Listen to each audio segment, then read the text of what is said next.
to myself again. But it's the only way you're ever gonna learn. You look back and it's all in the past. I'm dwelling on the thoughts I cannot say to you. If I don't say the words, then maybe it's not true. And it feels alright when they come and say to you, you're the only thing that makes us all believe. Well, good evening. Welcome to NUFC Matters. There's an Amigos Professionals mashup, a new introduction, slightly shorter, and new flyers as well, which you will see in time to freshen up because the new season is on the horizon. But it is welcome to Stu and to Steve Hasty and the two Mitchells who are together. Good evening, lads. Hey, everybody. All right. So we've had some interesting points sent in over the last week by different people, and one of them is quite an amusing one, which I'll keep, which we'll probably need to cheer ourselves up after reading some of these tweets that me and Mitch have been going through with Steve and Stu today. But yeah, it's become quite noticeable in the last 48 hours that some people are really at I don't know, breaking point. Because Newcastle have won the Carabao Cup and qualified for the Champions League. I'm not quite understanding of the tone of this. I'm not gonna highlight the person's Twitter because I don't want people to give them any stick. We're not into that kind of thing on here. But I'll just read this to you. No CAU announcement. No DOF announcement. No new stadium announcement. No new training ground announcement. No new sponsors announcement. No new Isaac contract announcement. No new signing announcement, yet PIF continue to fund their own league, other sports, and our rivals. Hashtag NUFC. And somebody else on Twitter today, I can see the optimism slowly draining away from even the most optimistic Newcastle fans. I never thought it would be like this nearly 4 years down the line. Never been quite the same since Amanda left on all NUFC fronts. That's two of them, Stu, today. And there's been a lot like that over the last 48 hours. I've got to say, it seems to have got worse. What do you put it down to? And are people right to feel like that? It's their opinion. They're entitled to it, but it doesn't make it right, does it? But the first one you read out is factual, but that's proper glass half empty, isn't it? You know, you could counteract that with 2 Champions League qualifications, the first trophy in 70 years. We have the most coveted striker in world football. We have one of the best midfielders in world football. We have probably the 2 best fullbacks in the league. You know, there's so much to be positive about. My only bone of contention, really, and I've heard it many times on here, has been the lack of sponsorship, which helps, or which would help put the PSR to bed a little bit, because the extra money coming in allows us to spend more. But I do understand when people are like, oh, we bid for that person, it's not enough, you know, because everyone who's commenting or heads of multi-million pound companies, you know, so they know how the money works. And for me, they've got a budget which they won't release, irrespective of what so-called journalists are telling you what their budget is. They'll never show their hand on that way. And is it not their job to get the best value for each player? And if someone then wants to go somewhere else for more money, then it's their loss. And there was another tweet I seen today when I just got off the plane, which was a lot more positive. When you start taking into consideration the players that we had been linked in with the past, but we end up getting Bruno, we end up getting Isaac, we end up getting Tonali, we end up getting Botman instead. You know, so they will make inquiries, and sometimes it's a smokescreen as well. You know, that they'll bid to everyone's looking at one direction while they go and work in another. And we're 2 weeks into a transfer window, really. I think there's another 8 or 9 weeks left. So there's plenty of time. There's no need to worry just yet. Ideally, we would have players in now. It could be, I would expect movement over the next 48 hours as the financial year closes. And that's how we got caught out last season. And I think that we will make announcements this week, and there will be more bids coming in. The people who are recruiting want the best for the club, and from the owner right down to the tea lady, right down to everyone else who's involved, that they want the best for Newcastle United. And if overpaying for someone, in their opinion, by 10 million extra means they can't then go and get another target, then as a squad for the start next season will be weaker. So I do have enough belief that they'll get in who they need to get in, and the squad will be vastly improved come next season. So I don't see the reason to panic just yet. If we're sitting at the end of August rather than the end of June, then yeah, it makes sense, but we're not. So I think just let them get on with the job, and they've proven themselves since that day in October 2021 that they want to take the club in the right direction, and they will bring in the players who want to come and will improve the squad. So time to judge is at the end of the window, not just at the start of it. Okay, Steve, are you in the same kind of mindset? I mean, it's it is glass half empty rather than half full, and there are some positive ones out there. People are, starting to get a little bit irate, I think, and it's I think it's sometimes just because there's no football, and people will always have their own opinion. Derek says, Steve, when do we start questioning the ownership? It seems we're not allowed to, but the evidence is there that we continue to stay still. So it's not just those people's tweets that I read out. There are a few people in the chat who have the same opinion. Oh, you're on mute, Steve. You're on mute. There we go. Sorry, my mum rang us before and I cut it off. I should have told her we were doing the show. No, I mean, let's face it, the club only have themselves to blame at this point, because they made an announcement. Paul Mitchell, I'm out of here. That was almost the announcement that came a couple of months ago. And since then, there hasn't been anything. In fact, before Paul Mitchell, there wasn't much coming out of the club, full stop. But on the positive side, we've had 3 fabulous Sam Fender gigs. We've had a new home shirt released, a new away shirt released. There's a new training kit to come. There's a new CEO due in, Steve. I mean, these are positives for the club. There's a new chairman, a new sporting director. All of these are me being flippant, by the way, because these are the things that are left hanging with the club, the way that the club operates at the moment. It does seem to be an empty vessel when it comes to communication, and I don't know why, because in days gone by, and years gone by, since the takeover, there was a lot of information came out of the club. There was a lot of conversation, there was a lot of positivity, and when you remove the dialogue, when you remove the comms from Newcastle, there's a hole to fill, and it gets filled by pessimists. And naturally, as you see in other clubs picking up, I can understand fully the questioning of what the direction of the club's going to be. I understand it perfectly, but as we've always said on this channel, we just have to be patient. The window opens properly tomorrow, really. I mean, it's all well and good saying that the window opened a fortnight ago, but in reality, the window opens on the 1st of July, because financially, that's when deals can be finalised and not just rubber stamped, but the I's and T's and crosses dotted and everything else, and the money start to come out of bank accounts because of the end of the financial and moving into next season's financials. So there's probably an awful lot going on behind the scenes.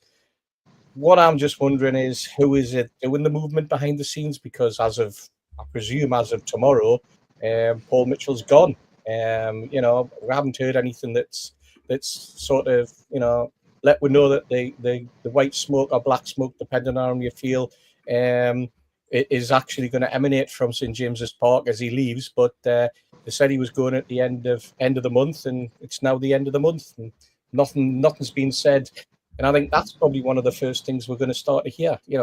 How's the club going to operate without him, without the sporting director, the man who's supposed to put the direction into the football club, the man whose role it is to oversee everything from the ladies team, the academy, the reserves, if you want to call them out, the under-21s, under-18s, and the first team, in terms of the direction, the style of play, everything that you want to put into into your sort of football ethos going forward, all done in conjunction with the coach and the coaching team, and that's what we need to hear.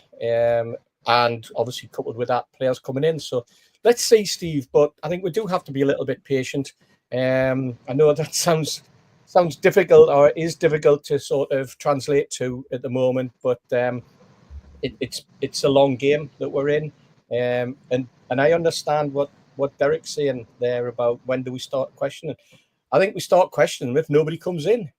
If nothing happens, if we don't hear anything about a new training ground, or we don't hear anything about a new stadium after it being lauded to us earlier in the year that things were forthcoming, if we feel as though the club is stagnating or is treading water, that's when we start to question it. But until then, we wave that cup around. We hope that we're going to go into the next season in as much enthusiasm off the pitch as there was on it, because that's the way that we have to be. So let's just calm our chickens, as they would say. And well done to Steve Hasty for his compare skills on Friday. Yes, those of you who were at the end of season will have known that Steve was standing in, as Zach couldn't be there for most of the night. So thank you, Steve. And as you'll have seen on our social media, we raised over £827, which was donated to Age UK North Tyneside Dementia. And Rob, who is not going to be on the show tonight, but who was not well at all. He's been loaded now with cold for about a week and a half, and really does not sound well at all. He's just donated 50 quid into the bank account today, so that's another 50 quid towards the charity. So that's great stuff. I'll get that paid over tomorrow. So as you will see, Mitch and George, who were both at the event on Friday, are together. So we'll come to you, Mitch, first. Give us your views on the comments that have been circulating, today.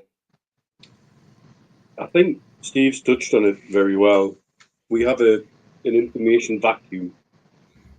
And so when that exists, things take over. People are feeding off the press verbatim. Well, I'll tell you what, if you want to feed off the press verbatim, there was a press release on the 27th of last month that said that Eddie Howe was in charge of all transfers.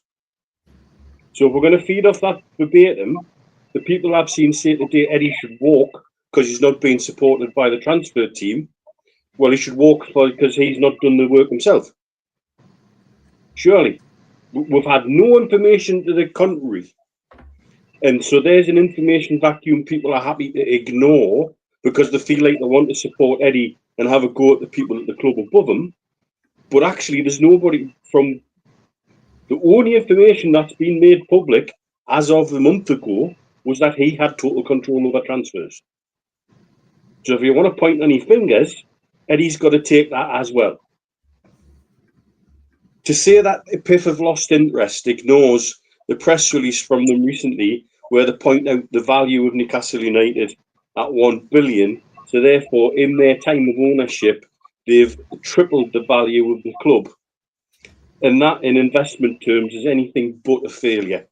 In fact, we're held up as a shining example of what their investments can do for people and how they can improve investments. The media line that says what they're helping other clubs comes all from the Club World Cup. And the people spewing that out have a reason to do so. They're either pro-Chelsea or they're pro-Man City, and they want you to forget about Man City's 115 charges. They want you to forget about Chelsea manipulating PSR and selling women's teams and selling hotels to themselves. So we're to blame for it ourselves. It's all our fault. So we can't complain. Is that how you want to spin it? Because if you're falling for that line, you're a fool. You're being fooled. And this is it. There's people in the press who are absolute paid journalists and have an agenda to push, and they're pushing it hard while they can. And unfortunately, because we've got this vacuum of information from the club, our fans are starting to lap it up. I'd also say to a lot of you, get hold of yourselves. What kind of prima donnas are you? I see it on everything at the minute. I want a third shirt with a trefoil on. Well, but not that one. Well, what do you want? What do you want? Yes, the club need to improve communication a lot more. I'm the first to have a go at the club on a number of things. You know I am. Particularly with what I've been dealing with the official supporters clubs. Why should I have to go onto Twitter to calm people down about how tickets are allocated to official supporters clubs and explain it clearly that these tickets aren't coming from a set of tickets that was in a ballot? They've never been in a ballot. They're coming from a set of tickets that were always put aside for other things. So many of them that were given away as freebies will now be going to genuine supporters who want a ticket to come to the match and pay for it. But I shouldn't be doing that. It's not my job to do that. I don't want to cover supporters services arses with that, because fine well, my opinion of the people in supporters services, they're just not good enough. They don't get it, and they never will. And that's why once this information vacuum creeps in, and our fan base starts to worry on things, and we're not seeing movement, and we're not seeing this, and we're not getting our own way on that, then all this negativity starts crumbling out. We're still that little powder keg that's ready to turn on ourselves at a heartbeat. There's still those fractures that were put in place over the years of the Ashley era. They're still there now. And now when you get frustrated, you're wondering who to turn on. It's quite right, though, to be able to ask questions of this ownership, because they're not the new owners anymore. They're far from the new owners anymore. But I also have to question, where are they getting their information from? Do they view an interaction with the FAB as adequate in terms of speaking to the fans, in inverted commas? Because that FAB, still to this day, doesn't look equipped or adequate to deal with that. They're not reaching out to people. I know they're not reaching out to the people they should be in the proper way. I hope they all enjoyed their photo shoot, having their new photos taken. And I hope they all enjoyed their invite to the Cellar Cup, which I gather they turned down. Well, there's a thing. You turned it down. Why? Because you've got, what else have you had? And why are you rewriting the rules to cover your asses on that? You're not so much as feeding information back to the club as gatekeepers of information to the club, telling them what you think they want to hear instead of telling them the hard truth. And until you all grow a pair, I'll have no faith in any of you. You'll never represent me. And I'll find another way to get my voice heard. I'm blessed. I've got a platform. I can have a rant like this right now and go at it. And I've got an audience who I can rant to. And you know what? The daft thing is, for all the people get upset and for all I'm being critical of some of our fans here, we're all on the same side. We all want the same things. I want to see things in place, but I also want to enjoy the best season I've ever had in my life and revel in it just for a little bit. And I'm pretty chilled that things are happening. My understanding from certain places is that what you're hearing in the press right now is already a week old. So some of the situations have already been resolved and we're moved on and we're in other places, or we're that little bit closer to getting the resolutions that we want. And I think a couple of signings and everybody will calm down a little bit, I hope. But I'm quite sure we'll then get somebody going, oh, but not him. Well, what do you want? As long as Eddie's getting what he wants and that squad is being developed how he wants it, what's that to complain about? Well said. Good rant. No, nothing to apologise for. It's as you say, it's our platform. We can always give that critical friend touch to it on a Friday and a Sunday. What's your feelings, George, on this? I mean, we've also had some fans, having a pop at the Saudi ownership again this week, which seems to be a return. I was going to say it's disappointing for me, and it's Neil just said it. We've enjoyed the best season for many, many years, the best even I can remember in 70 years of being a supporter. Yes, we had 2 years when we were second top, but we didn't win anything. And somebody brought Amanda back into it again. Well, yeah, but remember what Amanda said. It's at least a 5-year plan. All right, we're in the year 3/4. Well, we're in the European Championship twice in that time, and we've won a trophy. I mean, come on. And then, as Dean's pointed out, the value of the club now has tripled. I suggest it's even more than tripled in reality. But not only that, it's been done and we're not in debt. Look at all our rivals above us. $1 billion plus of debt, each and every one of them. And in the queer world we're in at the moment, that idiot across the pond, if he makes a mess of the American economy, there's some of those clubs going to find life a little bit difficult. Anyway, before I go on, in case I forget, just to lighten things up, there were some great things on Friday night. And I've now, when I talk about being a greedy little duck, this is what you'll hear. So, thanks, Jeff Carter, I think. No, seriously, it's so disappointing that people just can't enjoy it. And as to the idiots in that so-called fanzine who write an article by who, and it doesn't matter who, criticising the fact that we're owned by Saudi owners and all that rubbish again, and the fact that we're shirts green again, and all that tripe. For God's sake, move on. You know, the world's passed by. If you're worried that if you're throwing Saudi Arabia civil rights and equal rights to us, have a look at our own, man. Have a look at our own. Look what's happening in this country. You know, the previous Prime Minister changed the bloody Magna Carta so he could beat the courts, and not a squeak from any of these so-called civil rights warriors. So you know, it just gets my goat. And all the time, these countries are moving on. Saudi's moving on. Where O'Neill lives is the 14 years I've been going there. Even I can see the huge differences, and it's about interacting and showing an example that things can be better. So it's just frustrating to me that people just can't enjoy what we've had. Yes, you're entitled to ask questions, but I'm not sure all the questions are serious, and that you're not analysing what's been thrown at you. So yeah, frustrating and disappointing is how I would describe it. Okay, lots of comments coming in the chat, of course. Lots of people asking questions about this as well. We're not going to dwell too much on it because we have got lots of other things to get through. I do want to say congratulations to Tim Cairns' son, Jonathan. He got married yesterday, and unfortunately, he was going to send us a photograph of him with Pav. And he had technical difficulties. It didn't happen, and he couldn't get the photograph to us. But congratulations to Jonathan and his partner on getting married at the weekend. And certainly looked, if it was in the northeast anyway, like you got the weather.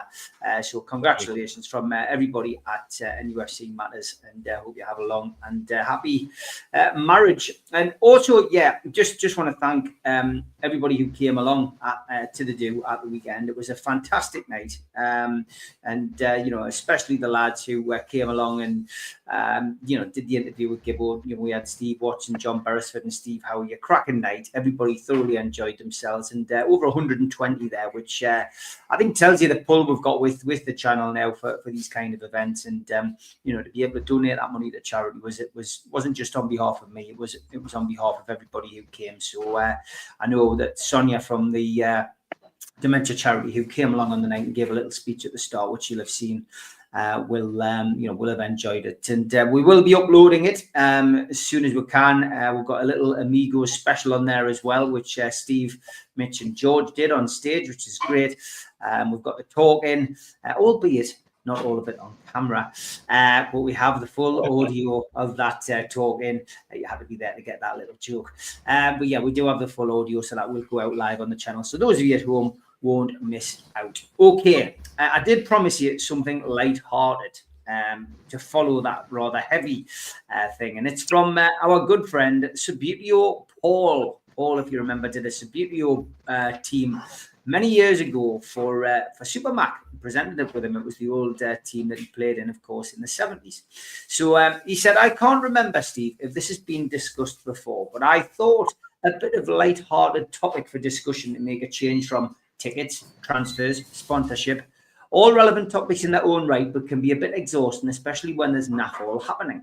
So my question is, what in the modern game winds you up, and what would you do away with in a heartbeat?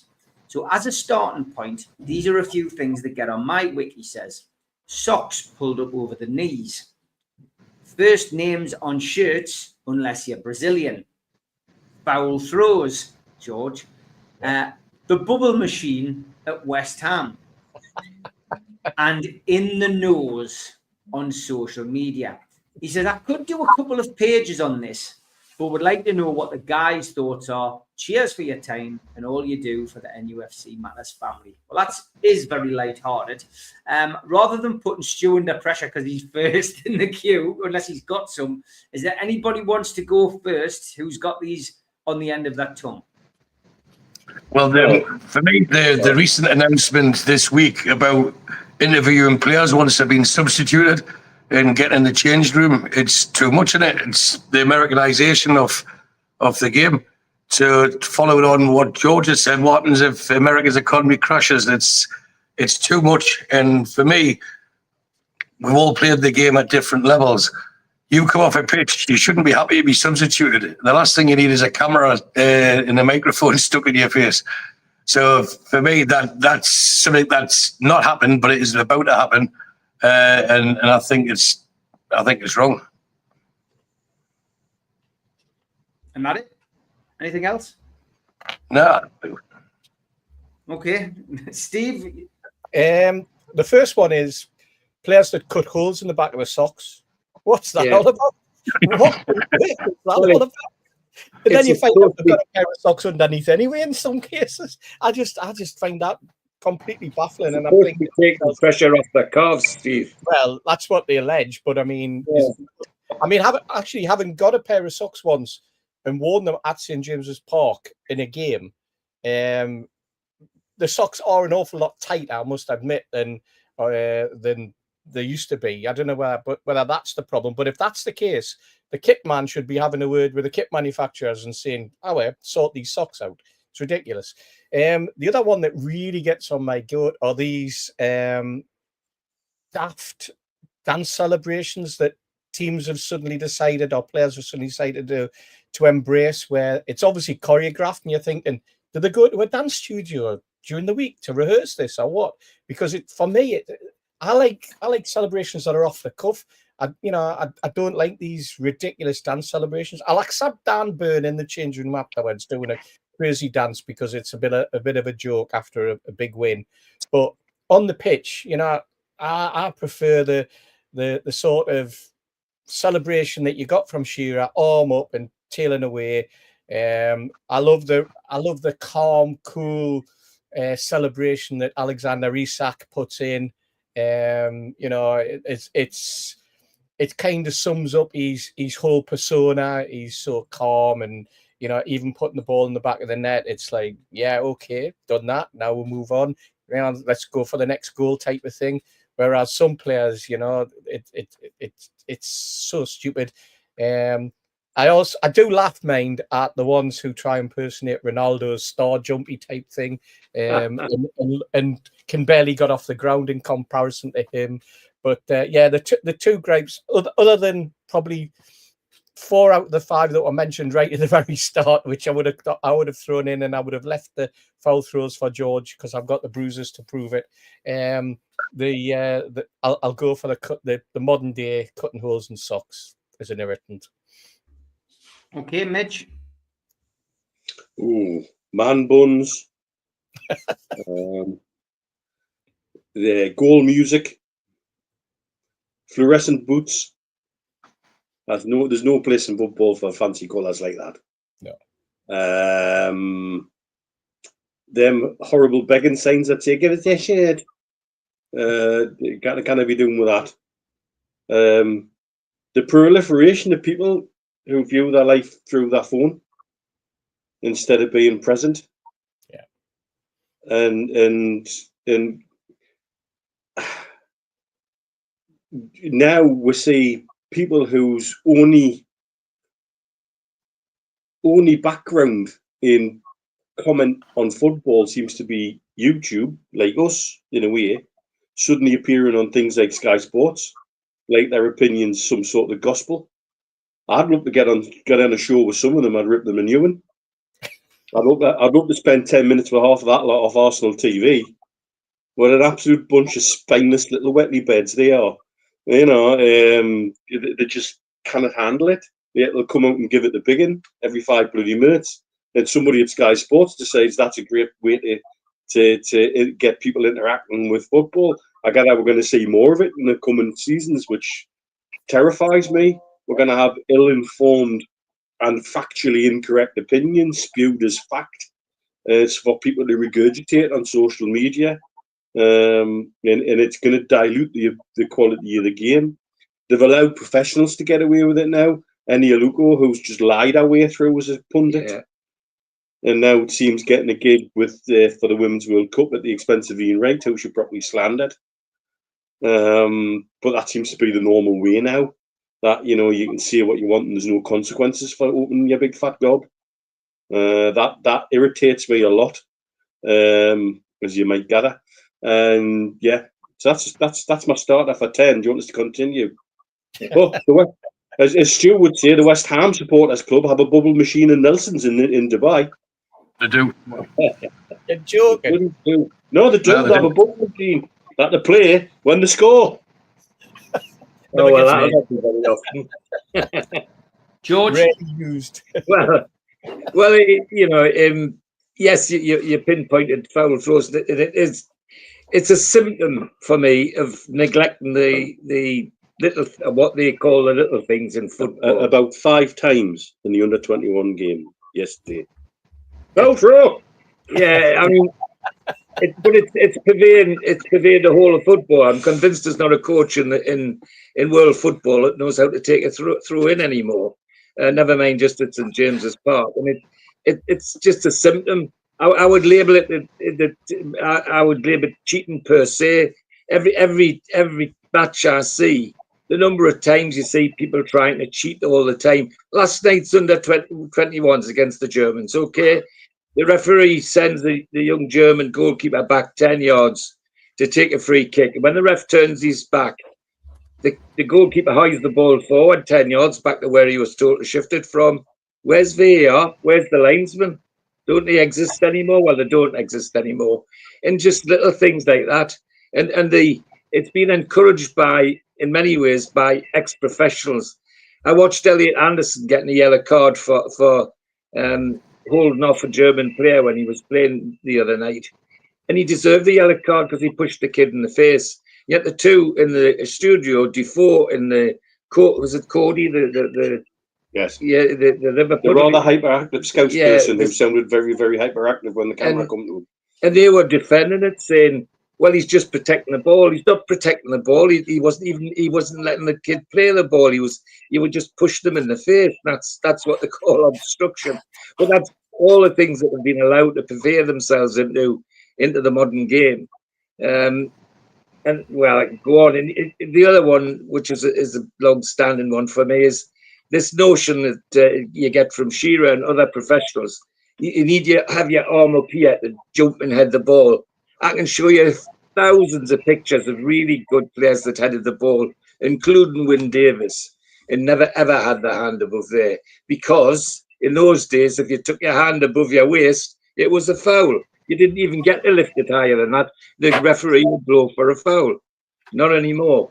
And that's why you got lots of broken noses now. So, you know, cheating per se, but all the things the lads have said, and the other kit thing about socks, and I thought it had been brought in that the referee should tell people that wear their socks down around their ankles to pull them up, and they don't, and it just irritates me to death that they think that they look good with their socks around their ankles. And I can tell you though, it can be having your socks on properly and tied properly. If you get a serious injury, can actually save your leg. You know, and there've been people who've been injured so badly that the socks have held their leg together because they had them pulled up properly. But cheating per se, I'll leave it at that. Okay, I had just knocked up a list there whilst you were talking. A couple repetitions, of course. Phones at matches. I hate it. I've never liked it. I don't understand why anybody would stand and watch the match through a mobile phone and recording stuff. I mean, what on earth are you recording? Everything now is repeated and repeated and repeated. It's on Sky, it's on BBC, it's on everything. I understand people filming the flags, you know, that I can understand that, you know, it's a wonderful display, it's a chance to say you're at the match. But videoing Isak's penalty, really? You know, we'll get every angle possible on TV these days. You surely don't need a copy of it on your mobile phone. And a penalty, really? So that for me really annoys us. Players swapping shirts, never like that. You know, your rivals. I mean, it's like players standing in the tunnel before the game and patting everybody, you know, shaking hands and patting each other on the back. You're going out to win a game at your football club. Too much friendliness amongst players for me. Mitch, I quite agree. Signs at the match begging for shirts. Usually dads who got their kids to hold them up. Because I'm sure the last thing a kid's thinking of when they go to the match is, oh, I'll write a big, massive cardboard sign and carry it all day. I think Dad's thinking about what money he can make on eBay from it. Of course, that's what it comes from. They're thinking about how much they can sell them for on eBay. It's an absolute joke, that, and they should be stopped from doing that for me as well. And I'm not being a grouch. That I think it's. I just think it's wrong. I've had a grouch about this many times on here. People arriving late. People leaving at half time for a pint 10 minutes early and then leaving 10 or 15 minutes before the end of the game. Yeah. Those people who do it every week, week in, week out at St. James's Park it should be accumulated in time, and they should at the start of the season take 6 games off them. Take Liverpool, Man City, Man United, Arsenal, Chelsea and Sunderland off them next season and just say, you're not going to those games. And then they go, hold on a minute, why? I've got a season ticket. Yeah, but you left last season every day and you came late. So we're going to take those 6 games off you because that's the accumulative time that you missed last season supporting the team. It's sharp changed the minds of people going in and out and doing what they had to do. Fair enough, we all have to leave early sometimes. There's a crisis at home or you can't get back if you don't get the last bus, but not every week. Come on, man, really? Announcers pitch side. Paul, who asked the question, I can't stand it. These guys who get on the side of the pitch and think they're, I don't know, they think they're the equivalent of Parkinson or Terry Wogan, when in fact, you know, they're not. Nobody's got a clue who you are, and they're cheesy. They're like Roger Melly without the swearing. Not for me at all. Can't stand them. VAR is still a pet hate of mine. Don't think it's done any good for the game. I think it's ruined the game, and I think it'll continue to ruin the game. I'm just thankful we're not in a relegation position every season, because there are teams eventually which will suffer at the hands of VAR because of that. Players putting the hand over the mouth at the end of games to have a meaningless conversation, which none of us are bloody interested in, and none of us will be able to know what on earth you're saying anyway. So that's another one. You know, going, it's just ridiculous, and that really annoys me at the end of the game, and it happens all the time. And fans changing old songs, leave them as they are. There was nothing wrong with them in the first place. For me, those songs were much better the way they were. And going from Newcastle to Newcastle. And I could go on. But there's so many things. Changing the Bladen Races versus you name it. Not knowing how to sing the Bladen Races, not singing it correctly. Changing songs like We Hate Nottingham Forest, We Hate Liverpool too, and Leicester. That's another one that's been changed by the younger generation. Leave them as they are. There was absolutely nothing wrong with them in the first place. I could go on, like the lads could go on, but we'll have a show to do. Paul Pearson, thank you for that great question. And let's keep the humour going with Tweet of the Week.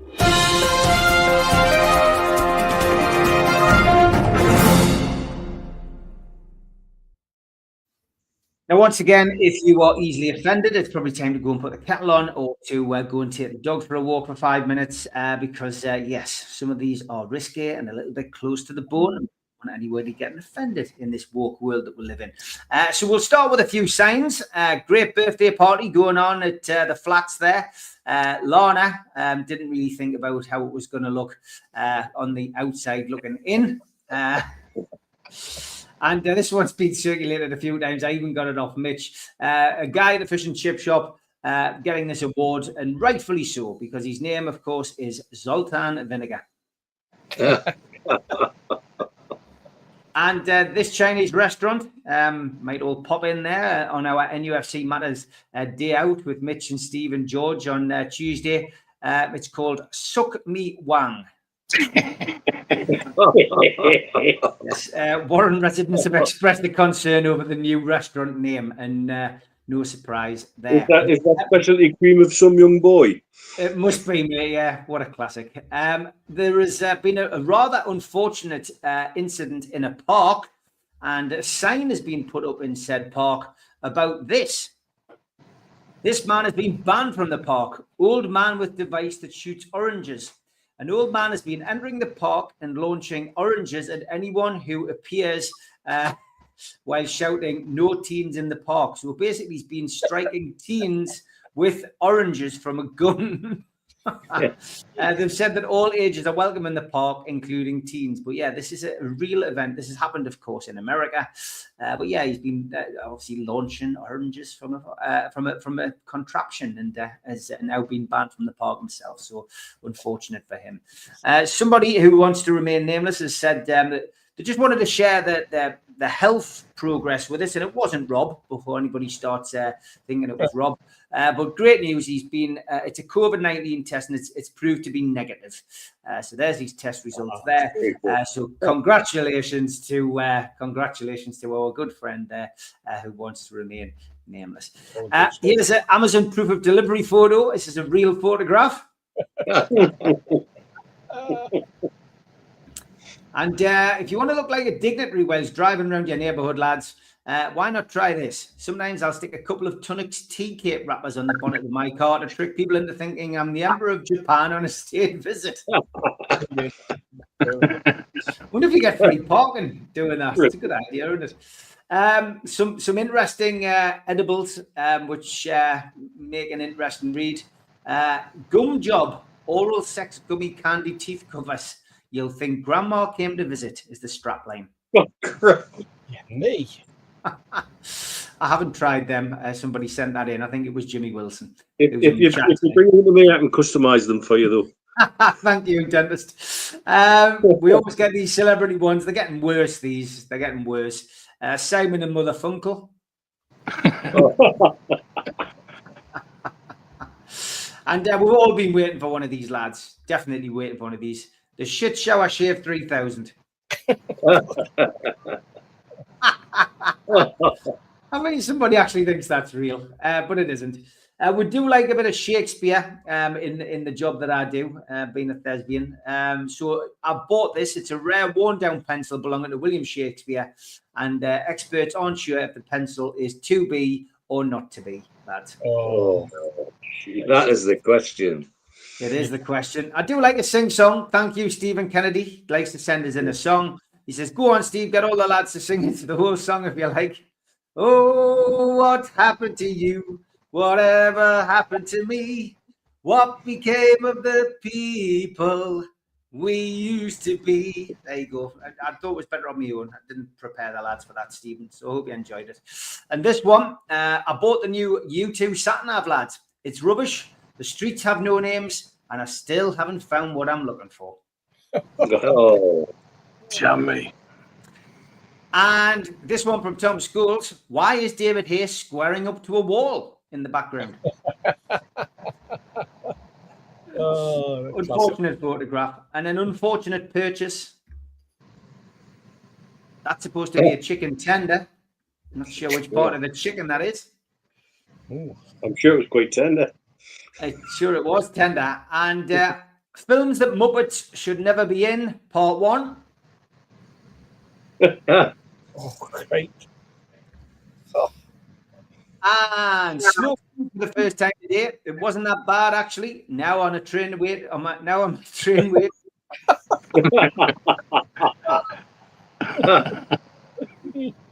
And my his head stuck. Somebody thought it was a cup blasting off. And here we have famous film stars on a downward trajectory.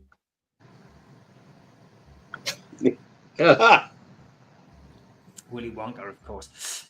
My single friend had a vasectomy today. I gave him this to help him heal up. Oh. And another showbiz scandal. Convicted of murder, Christopher Robin. Look at their faces. And the reason these toys, lads, were so critical when we were children is this. Yeah. Yep. And this one always makes you think, I wonder what part of my the part of my brain that used to store people's phone numbers is doing nowadays. Yeah, we all used to know everybody's number. Did Back in the day. This is so wrong on many levels. Oh. See the spirit in that one. And only a woman who delivered a baby without an epidural can truly understand the pain a man goes through when he has a cold, says Colin Walker. Yep. He won't be getting his tea tonight when he follows up with this one. Cucumbers are really good for memory. Someone stuck one up my friend's arse 30 years ago and he still remembers. And a couple of science fiction ones for you. Put the ship in full reverse. Now this takes me back, says Captain Picard. And when I was in the military, I was hit with both mustard gas and pepper spray. So you're a seasoned veteran. Oh. Jesus. And a Star Wars 1 or 2, possibly the worst colouring book in the world. And that's no melon. It's a space station. Yeah. It took some doing that. Excellent. Well, I've got a lookalike this week. He's not on, but here's Joe Walker. Yeah. Right. The video was excellent. Somebody says, have you seen Joe Walker doing this dance? That was me who said to you. It was you who said that. It is very good. I've got a joke from Jimmy Wilson. What's Irish and stays outside all year? Patio furniture. Oh. And there's a new Ladybird book out. We've had a few of these over the last few weeks, and it's called The Dodgy Shopkeeper Who Sold Me Singles. Really? We've all been there. And we've got, I love these cartoons. I keep getting sent these all the time. They're called Twonks. It looks like you're eating for two now, says the doctor. I'm pregnant. Tapeworm. Keep sending us them. You know who you are. And we'll finish off with a couple of Viz ones. I've got a picture, and I've got four more. So we'll finish off with this Viz one first. The bathroom at the place where I work is so small that I can easily reach the sink while sitting on the toilet. In fact, I save precious time by washing my hands at the same time as taking a dump, leaving me free to simply wipe and get back to kitchen for another challenging shift. I hope he's not making our meal on Tuesday, lad. And this one, nowhere in the Bible does it say that Noah ever applied for planning permission to build his ark. It seems he just built it. Yeah, when I wanted to build a small granny flat above my garage, the council put me over good and proper. Once again, there's one rule for some Old Testament prophet of doom and another for the rest of us. And don't even get me started on Joshua knocking down those supporting walls of Jericho. If they weren't grade 2 listed, I'll eat my hat. Hector Nicely Big, true row. Brilliant. Absolutely brilliant. And Ellie didn't post this one, lads, as it's offensive. Oh. Because we'll have all the drinkers, the heavy drinkers on this show, we'll finish with this one. A wise man once said nothing and just continued drinking, lads. Very good. Thank you for them. Still got loads, Jimmy Wilson, so don't send any more in. I've got enough, certainly for the next few weeks. I'll be in touch when I need them. But thank you for Tweet of the Week.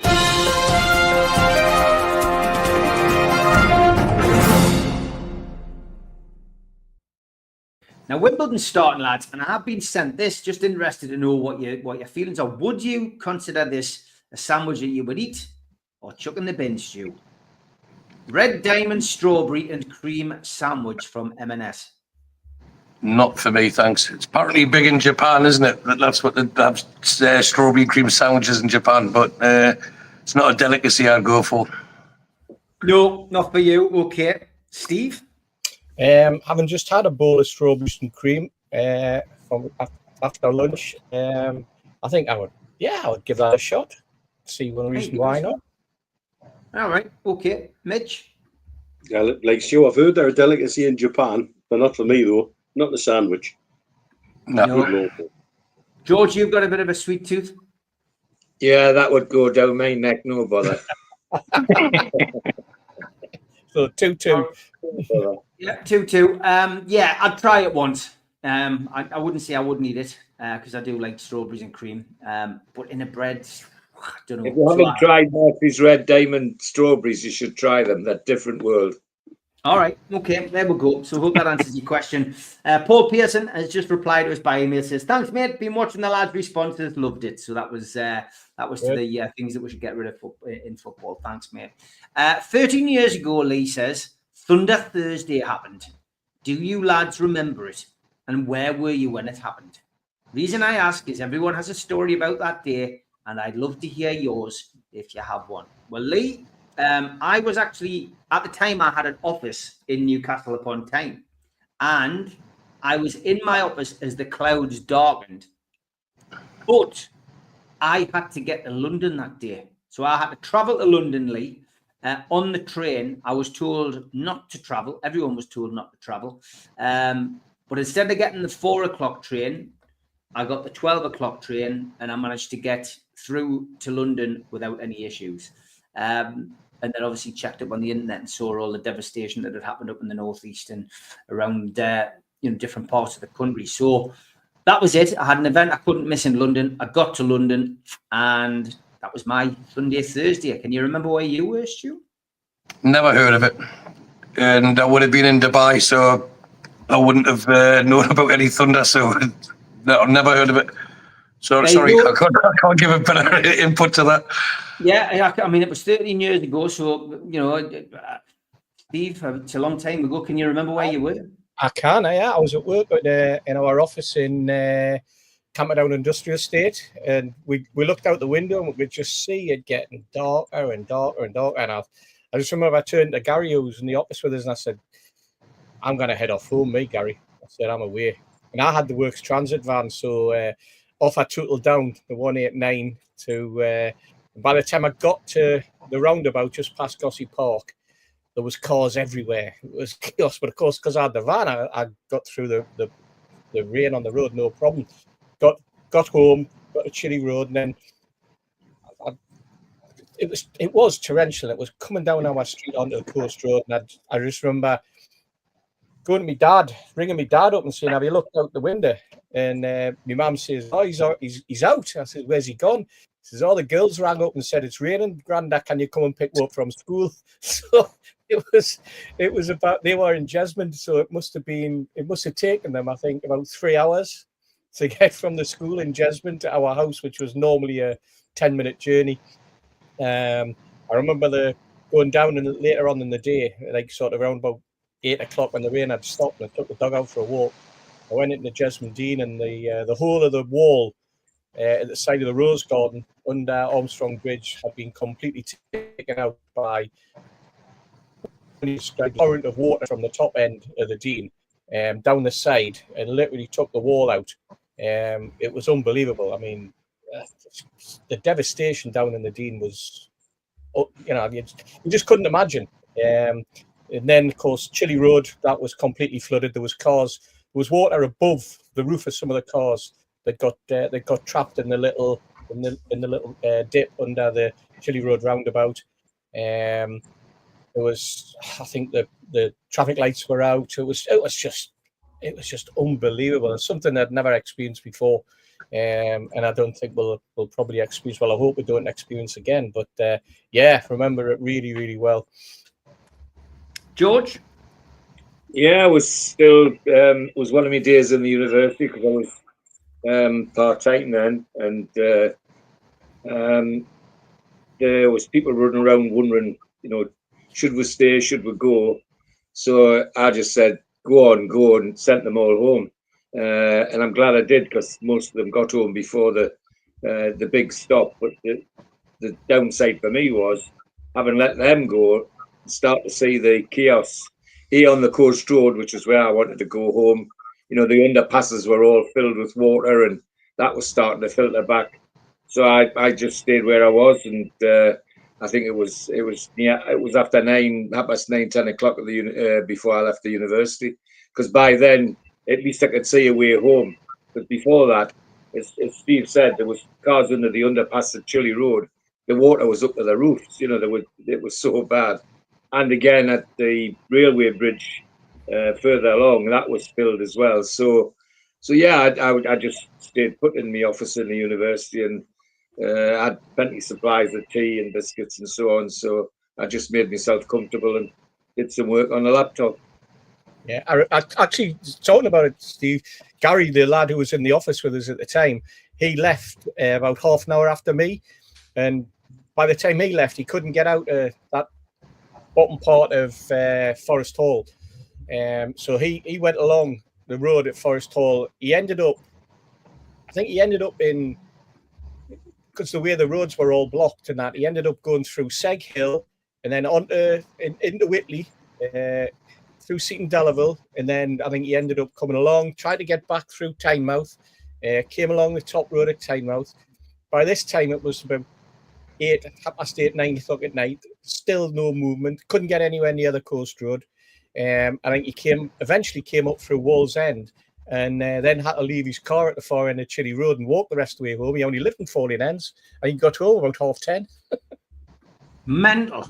Yeah. Mitch, were you in the UK?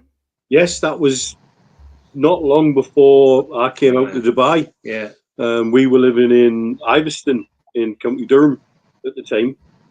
So because of the way we'd shut the businesses down and sold things off and what have you, I was actually doing some locum work down in Shildon. So I actually got back to Iveston, no problem. However, my ex-missus had all the kids in the car because she'd done the school run. We had Joss out at Morden Hall, and then Rob was at Westfield, the girls' school in Jesmond, and she had Indy in the car with her as well.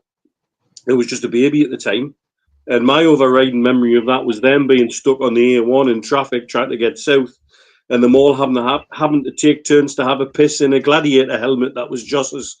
And when he got home, he was most disgruntled because his gladiator helmet had been used as a urinal by everyone, and we had to buy him a new gladiator helmet. That's my overriding memory of Thunder Thursday. Classic. You'd probably be quite happy with that now. Aye.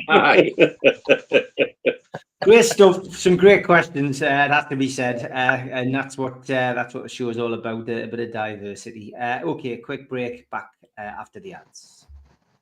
A big thanks to all our sponsors, Skips and Bins. You can find them at their website, skipsandbins.com. Contact them at www.skipsandbins.com/contact. Say hello to low-cost waste disposal with pay-as-you-go and contract waste management. A big thanks to Mr. Vicky's Sauces, handmade in Cumbria. You can find them at their website, mrvickys.co.uk, email info@mrvickys.co.uk, or telephone 01768 210 102. Thanks to our fanzine sponsor, United Group Travel. There are no strangers on our tours, just friends you haven't met yet. 2 crew driver and courier, local family company, 3-star plus quality hotels and no interchanges. Hot and cold snacks and drinks available on the coach, all excursions included. Their website, unitedgrouptravel.com, email beverly.ugtl@gmail.com, telephone 01670 632 460 or 0791 666 4174. Just £30 per person deposit. Thanks to Media Arts for all the help with the technical side of things. And if you like listening to us as a podcast, you can go to Sports Social Podcast Network or to iTunes, Spotify, or other podcast providers. If you want to support the show, then hit the subscribe button. It's free. We do 7 shows a week. Hit the little thumb up under the video, which is the like button, or click share to share to your social media. You can also join the channel on YouTube by hitting the join button for as little as $1.99 a month. If you want to become an NUFC Matters member, you can go to nufcmatterspodcast.co.uk. It's a £25 one-off fee. You get your pen, you get your badge, a key ring, you get your beer mat and your fridge magnet and your membership card, nufcmatterspodcast.co.uk for that. And we have an event early next year, 13th of February 2026, an evening with Beardsley, Waddle and Gascoigne takes place at the Tyne Theatre and Opera House. To buy your tickets for that event, go to the box office 0191 243 1171 or Tyne Theatre and Opera House.uk. Okay, welcome back to NUFC Matters. Just a few announcements that we have. First of all, the fanzine next season is £25 for 4 issues.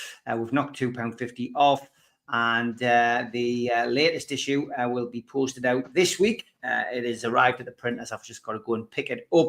So that means all 4 issues will have been posted out this season. But yeah, next season, £25.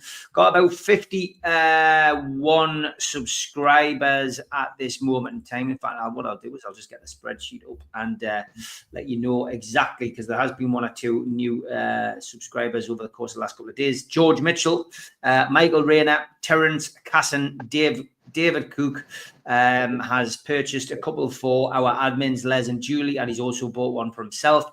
Gerard Sue, Pauline Kerry, Barry Cope, W. Hales, Marcus Clausen and Steve Middlemiss and Bev Wright from United Group Travel have also booked up. So we're actually up to 44 subscriptions. So that leaves us with, if my maths is correct, 156 left. So let's get the fanzine, you know, in your minds and get it ordered for next season. I'd love to be able to hand that money over to Dementia Matters over the summer before the start of the new season.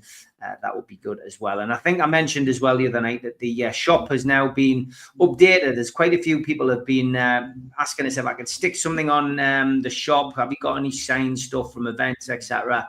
Well, we've gone one better than that.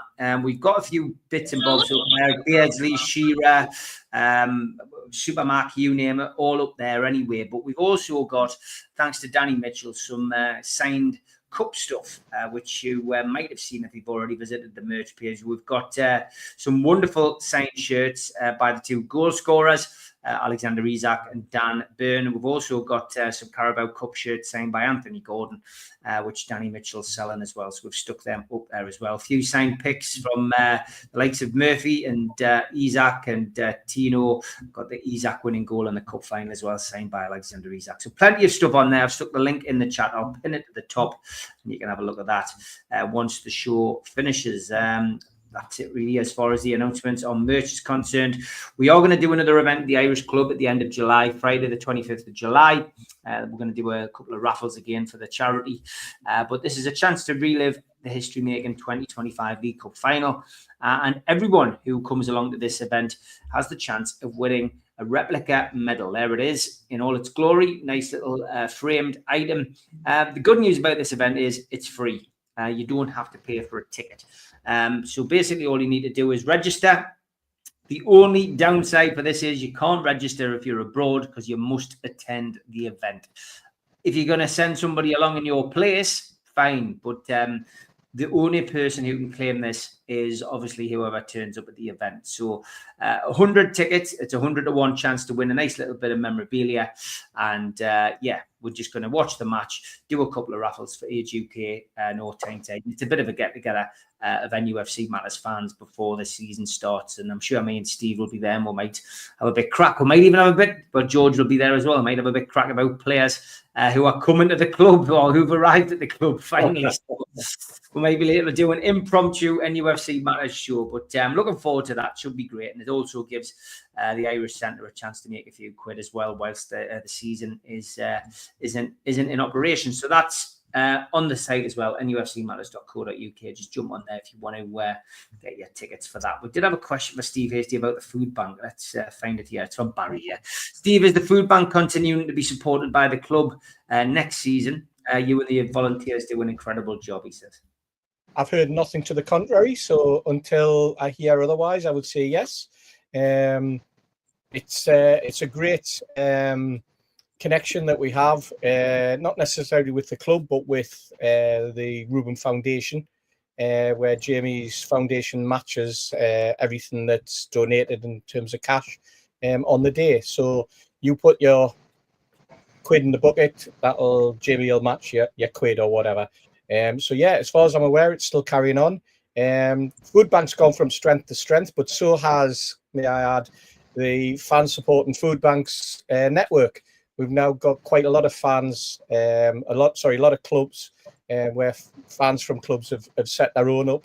Obviously, we were in at the very beginning, but we've got a great little connection going with the lads at Man City, the lads at West Ham, Liverpool, obviously, and Everton. They do the joint one where the supporters go to each other's games, that type of thing. And it's spreading quite strongly. It's a shame that we have to do it. And every season, Bill and myself and Colin say, let's hope this is the last season we have to collect. Because if it is the last season, it means that we've got our heads around poverty in this country, and we've got our heads around people who need support of the community. We did think when the Labour government came in that this would be probably 18 months run, and then we could call it a day. Or wouldn't need to do anything else, but at the moment it's not looking like that, unfortunately. So while the demand's still there and the need is still there, we'll carry on doing it. I think one of the good things, however, from our point of view, is that what happened with our support for the food bank is that it generates an awful lot of conversation, and it helped John and the rest of the food bank team, John the CEO, to start up something called Pathways. So what we also do, or what they also do now, as well as run the food bank, is they have a pathway. So if people are struggling in any way, shape or form, whether it's financial or whether it's with mental health issues or whether it's with issues to do with their benefits, or the lack of benefit and lack of support, social housing, whatever it can be, they can turn up at the Pathways and be supported by the Pathways programme that Carol runs. And the number of people who have been supported and helped and taken out of poverty because of that has been quite substantial, and it's probably I would say the most successful in terms of food bank support networks that's been put forward. And I'm hoping, and we're all hoping, that with hindsight we can turn around and say that came from and was from the support of Newcastle United fans, and there's no reason why it can't be replicated around the country. Some might say, oh, you're taking away a lot of or you're replacing a lot of the work that the council should have been doing.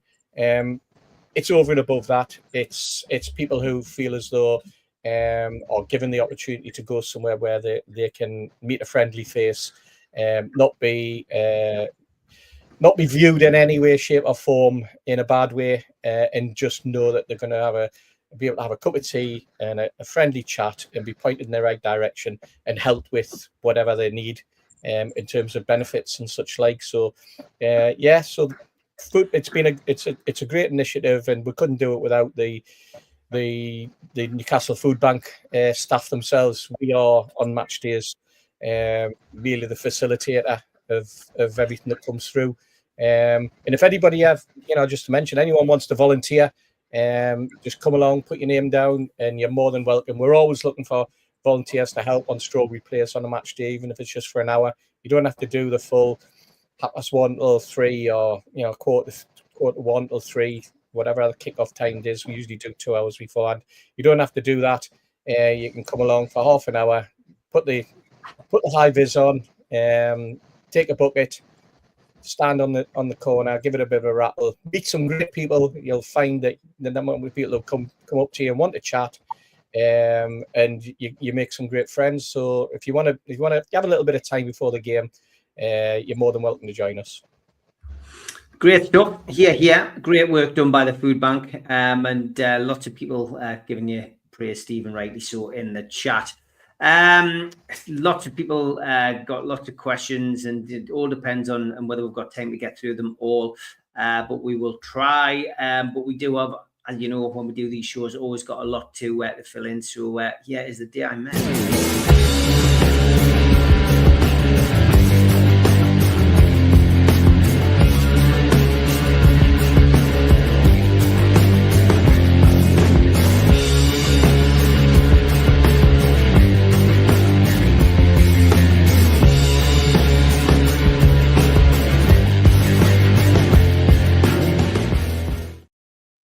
The day I met where we asked you to send in photographs of you meeting somebody from Newcastle United, past or present, and it's Alistair Legg, who we had the pleasure of seeing at the end of season 2 at the weekend. He sent this a few weeks back, but I've not had time to fit it in because we haven't had full shows, and it's nice to do it when we've got a 2-hour show. So he says, "Hi Steve, I hope you're well. It's been a while since I mixed it with the Stars, but I was fortunate to be invited to the Players Executive Box on Saturday, courtesy of Lewis Hall's mum and dad. They really are a football family. While watching the match, Mrs. Hall, Laura, was in constant contact with Brackley Town's game, where Lewis's brother Connor was playing. Connor scored his 20th goal of the season, and Brackley won the league on Saturday with a 5-0 win over Farsley Athletic. They will now play in the conference next season. Lewis is making good progress. We know now he's making even better progress, of course, with recent media reports, and is really missing playing and training with the first team. He's very positive for next season. I was also fortunate to meet some of Sandro Tonali's family and get my picture with him. He was so humble, and I was like a kid on Christmas morning meeting my heroes. The highlight of the day, however, was sitting next to Will Asula's father, the other gentleman on the pictures I've sent. When Asula scored, he was dancing like an African witch doctor. He was so proud of his son, and he was an absolute gent. You could feel the love when Asula waved to his dad at the end of the game. It was a pleasure to be sat next to him. The final picture is the riff-raff in the strawberry after the game, where I met one of my NUFC Matters heroes. A brilliant day, so bring on the long trip to Brighton in the Champions League. Keep up the great work, and good luck with the act and roll in May. Thank you, Alistair. Of course, that was sent way back in April, but I've just not had a chance to get it on. So here's the photographs. There is Alistair with Lewis Hall and his mum. Yep. And Will Asula's father. Hey, brilliant. That. Great photo. Sandro Tonali.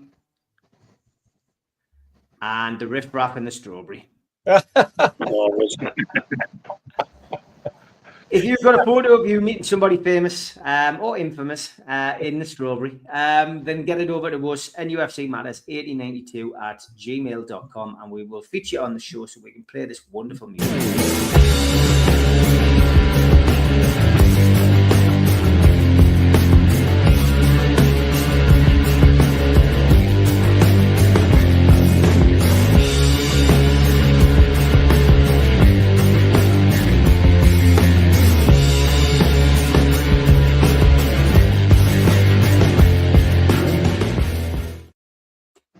Someone in the chat saying it's not Lewis Hall's mum. I can only go off the email and the photograph I've been sent. If it's not Lewis Hall's mum, then I apologise. But Mark, you obviously know better than me. I've got no idea. But Alistair said in his email, I've just read it out, that's that he met his mum. I presume that's who it was. If it's not his mum, I'd like to know who it is. But anyway, there we go. We will move on. And it could be Alistair's wife, yeah, but it's a bit misleading if he's putting in the email about meeting the mother and then it's not his mother. It's not his mother. If it's Alistair's wife, he's definitely punching. There you go, Alistair. I know that. Okay, moving on. I guess we're going to ask everybody else because Stu brought it up in his list of things. Well, his list of one of things he doesn't like in football, and that was because Special Josie had asked the question. Afternoon, everyone. What do the lads think about this crazy idea of interviewing the players that get substituted and then doing interviews in the dressing room supposed to be coming in next season? Now, this is going to happen. This is going to happen. It's been confirmed that this is going to be the next big thing. So I guess we'll start with you, Steve. What's your thoughts on that? I think it's absolutely ridiculous. Honestly, I mean, we talked about it on Friday night, didn't we, Mitch? That this was the sort of ridiculous Americanization that's just going to creep more and more into the game, and this is just one big example of it. This is the media, and it'll be pushed and advertised and promoted as some sort of massive big positive. But for me, it's not a positive at all. The first player that tells the reporter to F off will be the death knell of it. And I hope it's the very first game of the season. Can you imagine if you had stuck a microphone in front of Joey Barton 10 years ago and asked him, even 2 weeks ago, and asked Joey Barton's opinion on something, I mean, it's just absolutely ridiculous. I mean, the lads are at work, first of all. They're doing a job. They've just possibly ran around for 80, 85 minutes, totally exhausted, physically and mentally. Could have been involved in 3 or 4 different incidents during the game. For me, this is turning into a recipe for the Premier League and the FA, more importantly, to start fining and suspending and banning players, because there will be someone who drop themselves right in it. They'll say something. They'll come off in a fit of pique after a ridiculous decision that's been made by a referee or an assistant referee or about a VAR, and next thing you know, you'll comment on it, and the authorities will be there and they'll stamp on them, and you'll get fined, and then before you know it, the club will then be in dispute with the authorities, because they'll try and ban it from that changing room or ban it from their dugout, and there'll be a big furore about it. So for me, it's an absolutely no. Shouldn't go near it. Craziness, Americanization at its worst, and you know what? I'm saying at its worst. There's probably worse to come. Yeah, probably is. Mitch? It'll have to be done on delay for that very reason, which then that dilutes the point of it. Yeah. It's clear that in American sports you get a lot of this, and have had for years, but by the way the American system works, nearly everybody coming into professional American sports is college educated and has a higher degree of ability to have a conversation with somebody in front of a microphone. We've seen ourselves what happens when you give our club captain a microphone and are told everybody's watching, please don't swear. Yeah, how well did that go? And that's how well most of these things will go, in my opinion. It's this desire to have absolute, at the moment, sensationalist news, which it's only going to backfire, in my opinion. I can't see it lasting long. I really can't see it lasting long. I'd be interested to see what the PFA's stance on it is, because I'm sure they will have a stance. Yeah. And really, to protect their players, they've got to have a stance. Because Steve's quite right. There's some players are exceptionally well equipped to have a conversation with a journalist after they've been substituted. But you know what? I would want any player of mine who's come off the pitch and been substituted to, at that moment, be as pissed off as a person could be. And is that really the right time to stick a camera in their face and a microphone underneath their mouth? I don't think so. So it's not going to end well, really, is it? We know where this one's going to go. It's classic. Somebody in the media said, hey, that's a good idea. They do it there in America. And look at this example and look at that example. No, it won't last long. Can't see it. George? Recipe for disaster, I'm afraid. And if you want an example, go to last night's under-21s European Cup winners.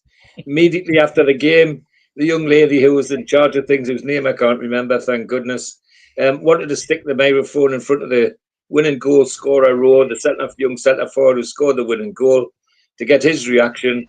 And then she spent the next 10 minutes apologising for all the rude words he used, because he let it all go. And the first 5 words were all expletives, and she was left having to apologise for all of that. So, and then left the young kid, instead of being a hero, looking terribly embarrassed and walking away with his tail between his legs. So, recipe for disaster, I'm afraid. And the other side is from a Newcastle point of view. From where I see of ours on TV and on YouTube and all the rest of it, we happen to have a squad, apart from our captain occasionally, who are reasonably erudite and are able to handle an interview situation. But unless somebody coaches Mr. Bruno, it's a recipe for disaster. I mean, what's next? We win a corner and somebody interviews the bloke taking the corner to see how he feels. It's just balmy. Alistair Legg, confirmation. It is my wife. I'm punching, as she never questions me going to watch my other beloved Newcastle United. Good lad, Alistair. Thank you for sending that in. Sorry it took so long, mate, and great to see you at the end of season 2, mate. Fantastic. Hopefully you can get along to The cup final watch along.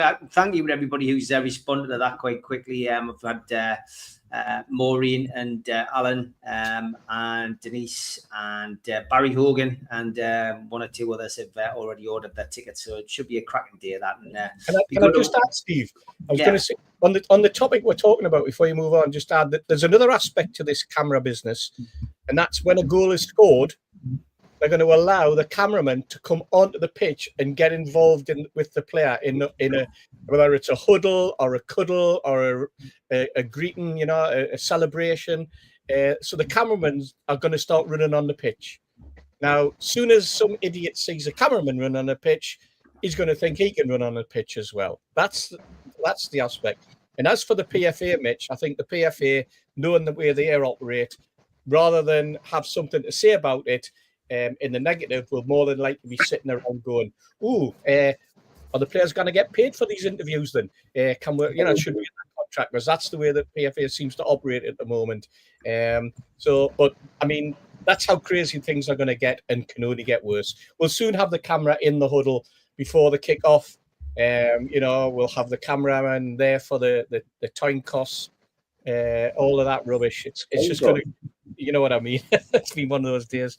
It's just going to turn into a joke. I'm waiting for them interviewing goalkeepers when the ball's up the other end of the net. You know, the other end. That sort of craziness. That's where we're heading. Yeah, daft, crazy, and it is bad enough for commentators are supposed to apologise because of some bad language that they've heard from the crowd. And that'll happen till a cameraman breaks his leg, Dave. You're right. Yeah, lots of people having their say about that, which is interesting. Mr. Anderson, good to see you. He says, drone flyer from the quayside. Yeah, we bumped into each other a couple of months back. It was good to see you. Just tuned in to hear Mitch at full throttle. Totally concur. There is still some 8 weeks to the end of the window. Let's be adults and have some patience. Derek wants to know if the Irish club ran out with the Jägermeister on Friday. Darren said, I hope you'll read this out. Stu made the same speech about don't worry. He said this last year and the year before. Are you on repeat, Stu? About what? Are you on repeat? Yeah. Darren is. I read it out, Darren. I read it out. Roger wanted to know, he's asking you directly, Stu, is a Langer a smokescreen, do you think? I have no idea. But getting onto the cameras and stuff like that, right? It's something Steve Hasey's just said there. How are they going to implement it? So imagine they're doing an interview where they're going to do split screen and you'll miss a goal, or like it could be a bad tackle for a send off. People want to watch the football. I don't think they're really interested to hear what players have got to say when they've come off the pitch. For me, it's tacky, and it's this desperate need to be innovative. I can't even say it. Innovative and groundbreaking. It's just no need for it. But as for smoke screens and transfers, it's been made quite clear, if anyhow is to be believed, that we will be signing people. He did say in the last 2 windows that he doesn't think we would be active in the transfer market, but he's made it quite clear that we will be this time. So whoever he thinks is good enough for Newcastle United is good enough for me. Okay, there we go. Got the answers from everybody. What are everyone's thoughts, says Mark, on the comments about PIF and the Club World Cup helping other clubs? This really has become a talking point on Talk Sport today of one of the many networks. Steve Hasey's just pinged us this actually, so it gives us something to read. Newcastle United owners have been questioned by Talk Sport on the matter of potentially helping other clubs out indirectly. The Saudi PIF fund has put millions into the Club World Cup, and this investment has turned heads. It said that Manchester City have already this season, pre-season, alone made the same amount that Spurs got for winning the Europa League. It's not just Manchester City, of course. Chelsea have doubled what they made by winning the Europa Conference last season, and also this pre-season in a matter of few games with mostly second-string players. Financial expert Stephen Borson has said PIF own Newcastle are behind the money we've just talked about at the Club World Cup, which is a true statement. They are funding a whole list of teams that they are not only up against in the Premier League, but in the Champions League as well. So you have an immediate bizarre contradiction.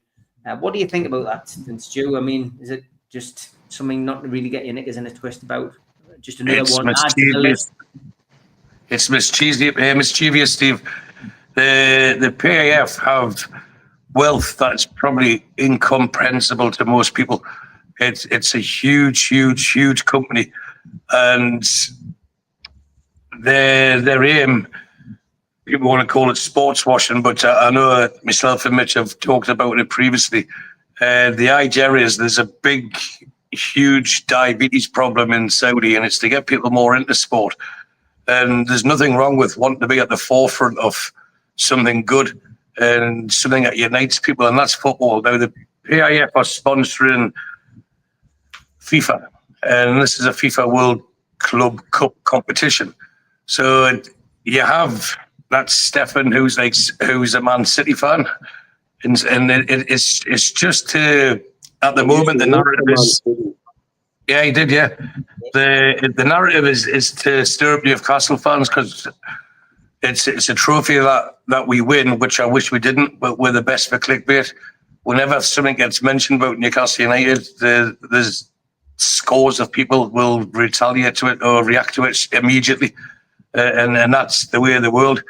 But it's a good thing in a way that we're passionate, but sometimes we just need to cool the jets and think, well, hang on. Why are they saying it? Don't react to what's being said. Ask yourself, why are they saying it?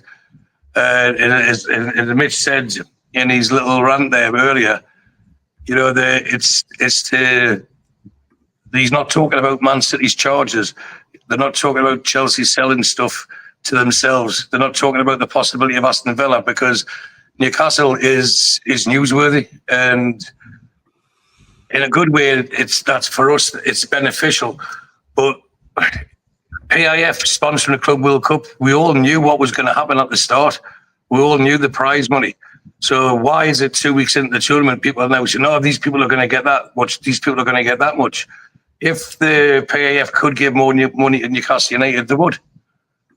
And they've always backed us to the hilt. So I don't get the constant need to be critical. But you've got to praise TalkSport if they've managed to speak to Newcastle United owners, because they've heard more from them than what we have as fans over the last few months. So with the idea of PF sponsoring Chelsea, by the way, the PF own 5% stake in Clear Lake, which is the Chelsea ownership. So they've always sponsored Chelsea. We are the crown, or the jewel in their crown in the sporting world, and we will continue to be so. So I don't understand, well, they're giving money to Chelsea, they're giving money to Manchester City. No, they're sponsoring the tournament, and those are the two teams in it. In 4 years' time, when it happens again, the likelihood is there'll be other teams in it who will benefit from it. Now, again, for me, it just smacks of people being spoiled brats and demanding everything right now. And if Newcastle are in it, then imagine the outcry. If we were actually in that tournament, we got invited into it, just like Inter Miami did, because of Messi. We could have been invited into it because of the sponsors. Imagine the outcry then. They're just giving money to Newcastle United, and I think sometimes people have got nothing better to do than find reasons to complain. Yeah. We're in a position where, and I'll say this, I've said it repeatedly and I'll continue to say it, the club's in its best state on the field than it's been in for a generation, and it's only going to get better. Now, if they don't sign someone who you want, it doesn't mean that player's not good. You know, we have to go back to trusting Eddie Howe's judgment on players, because I think he knows far more than the vast majority, if not all, of the people supporting the club. And he's paid to find these players. He's paid to coach these players to make them better. And if he signs someone who he thinks is going to improve our club, I think he's deserved the backing of all of us. So if PAF are sponsoring the tournament, that's fine. And unfortunately, we're not benefiting from it, but Man City and Chelsea do. But they've got wealth, a revenue stream much higher than ours have anyway. So I get it. It's because of this Pedro situation. We were in for him, and now Chelsea look like they're going to buy them. But as far as I'm concerned, there'll only ever be one Pedro at Newcastle United. And he's not good enough to lace his boots, whether he's 50 million, 60 million or 100 million. We've had the best Pedro ever. So if he's not going to come to us and he gets his head turned by money, that's his want. So we'll get someone else who will come and improve the squad. That's it. Just to, ultimately, I see this really, Steve, as just another thing for people to complain about during the summer, whether the heat's getting to them or whether it's just getting literally because there's no football to talk about. Well, there's nobody to slate and say, oh, that player's this or that player's that. People just look for something to complain about, and this is just another thing. And again, a lot of people do it without the knowledge, without the understanding of what it all means or what's happening. And none of us on here ever pretend that we know everything, but some people just feel as if they're experts on these things, don't they? It's a bit strange. Is this the precursor to us not being allowed in the Club World Cup in the future? 4 years time, in 4 years time, when PIF are sponsoring it again, it'll turn around. Oh, but Newcastle United can't enter, even though we're qualified, because it's sponsored by PIF, and there will be there'll be some rule brought in for PSR, no doubt, to stop us from getting the money. You're right, Steve. It's that crazy season. But what we've got with Stefan Borson, I enjoy his chat when it started 4 or 5 months ago, maybe it's a bit longer, on TalkSport, talking about the Man City charges and such like. But let's face it, he's rinsed and repeated this conversation for at least 6 months now, and he's ran out of things to say other than a decision's going to be coming shortly. And now he's ran out of things, and they're probably going, hang on, Stefan, we've been paying you appearance money on our show weekly. We need another topic to talk about. And he's conjured up this one. He's conjured up this ridiculous thing. I mean, it's there for him to remain relevant. And he's brought it out on a Sunday because you can guarantee he's going to be a guest tomorrow on the show with Jordan and White. He'll be there at 11 o'clock talking about this. And it'll be targeting Newcastle United, and it'll be winding Newcastle United fans up, and we'll be all over it. Certain Newcastle fans in the comments, and they'll get some comment they'll get a Newcastle fan on to talk about it. It's just crazy season, crazy off season chatter. It's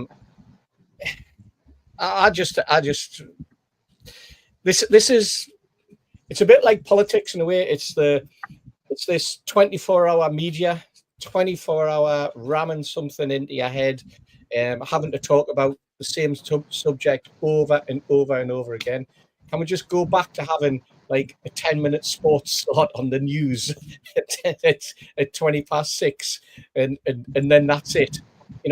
This whole shenanigans of having 24-hour sports news all over the channels, and now they're broadcasting on YouTube, and they're broadcasting on Twitter Live, and so forth, and it's just overkill, and it's just there to annoy, and it's there to keep them relevant, to keep their organizations relevant, and to bring income in, and that's what it's doing. And they're taking it from the likes of ourselves, who tune in, and they get the viewing figures, and that's what it's all about. And it's you notice now that there's fewer and fewer written media.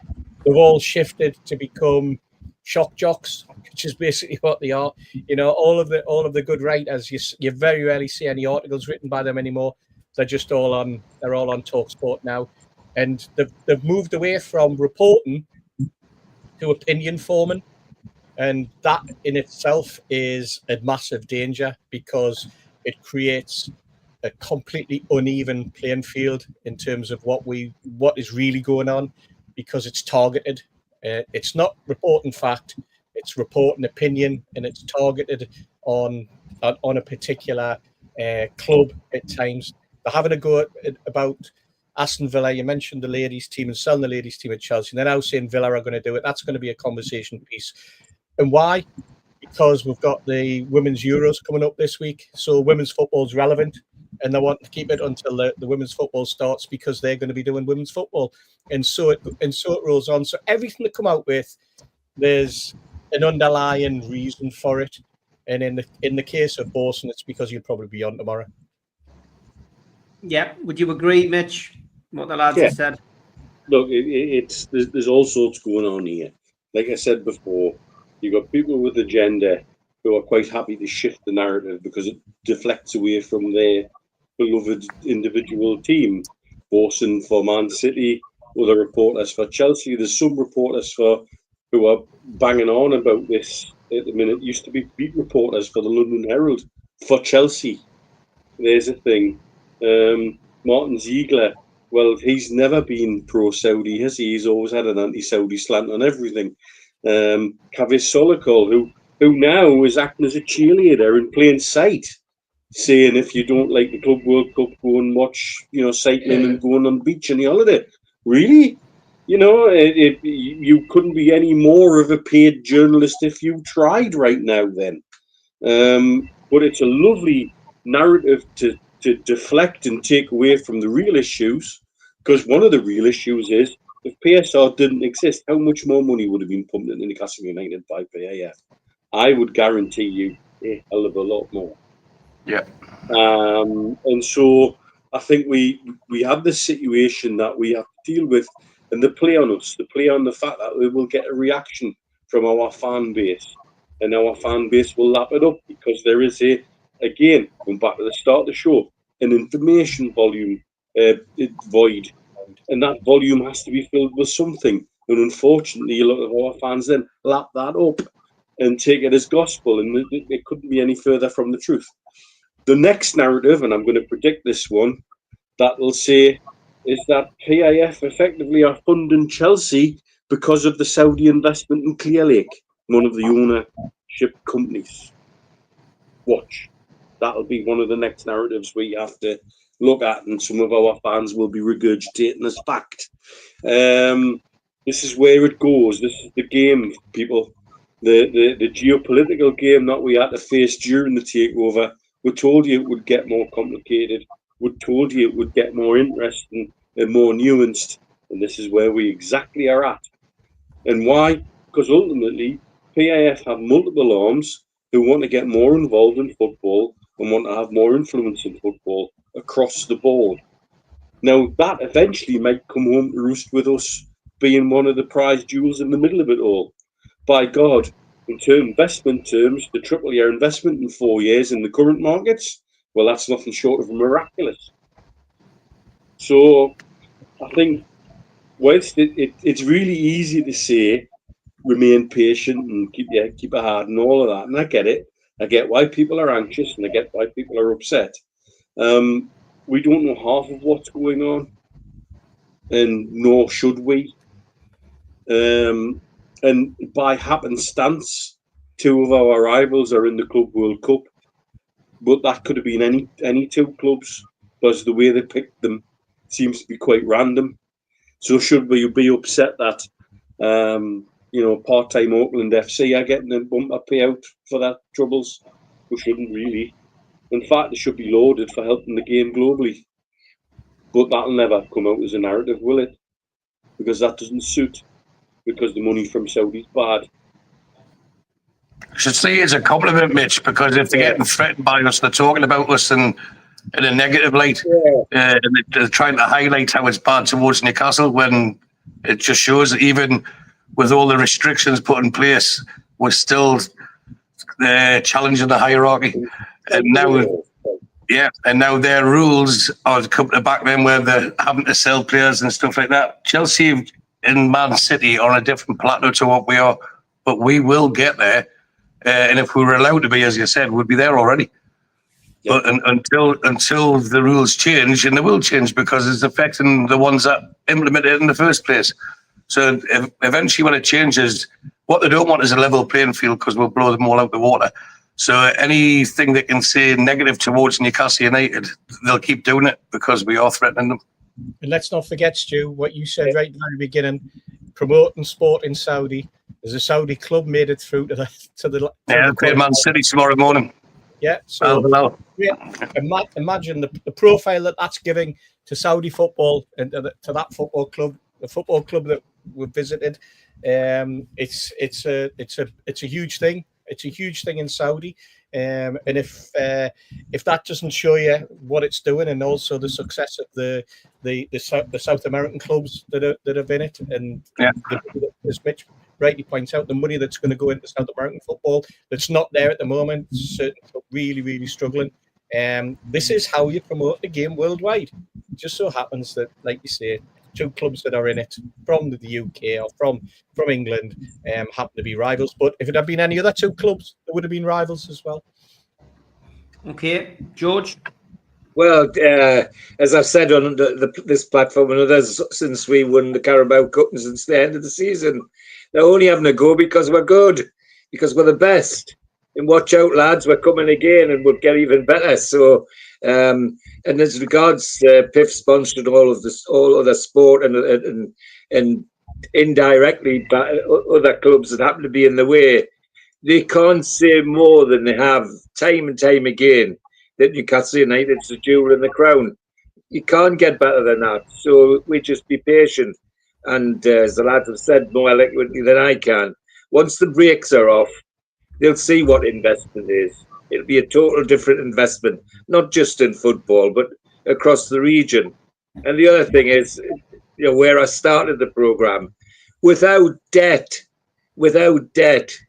yeah, I'd still worried for those supporters of the so-called Big Six who are hung up on American money. That have that golden idiot across the pond does something stupid and the market crashes. Watch how the banks pull their money back. They'll not worry if it's Tottenham or it's Arsenal or anybody. They just want their money back. And then we'll see what sort of a starter it is. But it won't affect Newcastle United, as we'll be at the top. Okay, coming to the closing part of the show. Denise asked the question earlier, what's the lads' thoughts on the price of players? Also on buying European players.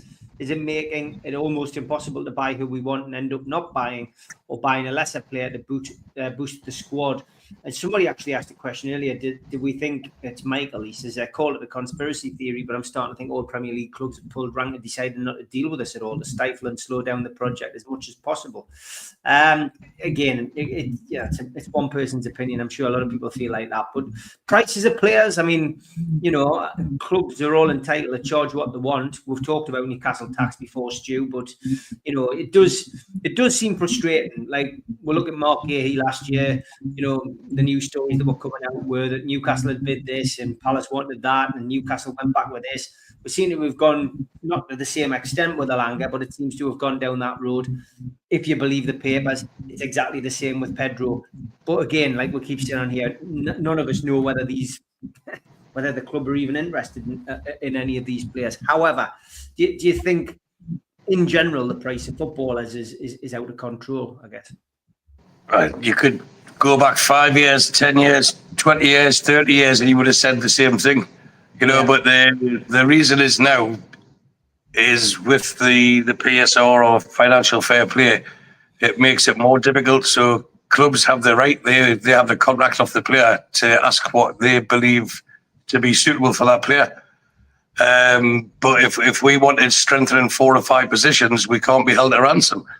So I'm more than certain that they've got targets in a wish list, maybe it's 5 in each position.